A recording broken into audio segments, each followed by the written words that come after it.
Et si pour rechercher un emploi, vous détourniez les outils de la gestion de projet?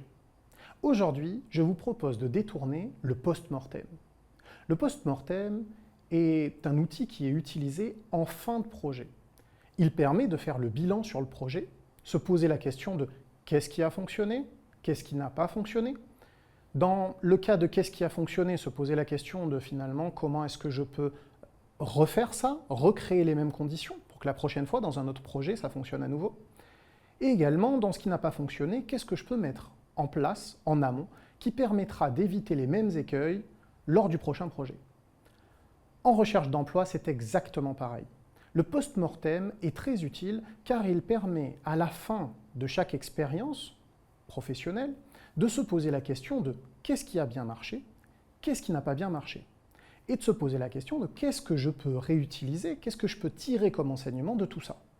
Et donc finalement, dans ce qui a bien marché, profiter pour en ressortir tout ce qui est force, compétences, et se poser la question de qu'est-ce qu'on avait réussi à créer comme dynamique, comment ça a fait pour fonctionner, et comment est-ce que je peux recréer les mêmes conditions dans mon nouveau travail.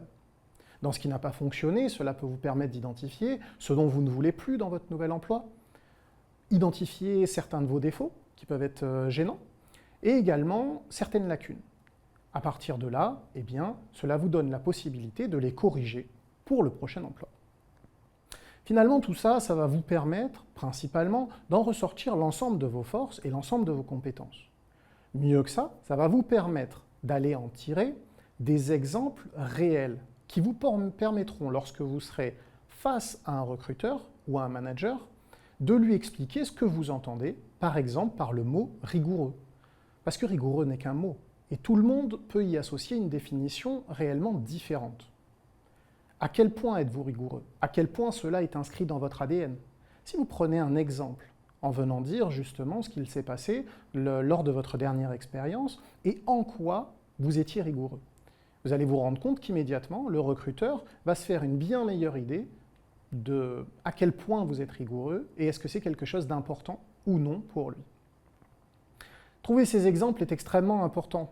Mais n'oubliez pas que la première partie, et c'est celle qui est la plus importante, c'est finalement de faire le deuil. Faire le deuil, ça veut dire quoi? Ça veut dire supprimer tout ce qui est émotionnel. Et qui fait que vous n'avez pas envie de parler de cette dernière expérience ou de cette expérience qui s'est mal passée à un recruteur. Dans toutes les expériences, il existe forcément, au minimum, un jour où ça s'est extrêmement bien passé. Un jour où la personne qui vous harcelait n'était pas là, un jour où finalement vous avez réussi à prouver que même si tout le monde pensait que vous étiez nul ou pas adapté, vous avez réussi à montrer que vous étiez quelqu'un de bien, quelqu'un d'exceptionnel. Eh bien, concentrez-vous sur ces points-là, détaillez-les et allez rechercher à l'intérieur tout ce qui fait que vous êtes vous et la meilleure version de vous-même par moment. Êtes-vous prêt à faire un post-mortem ?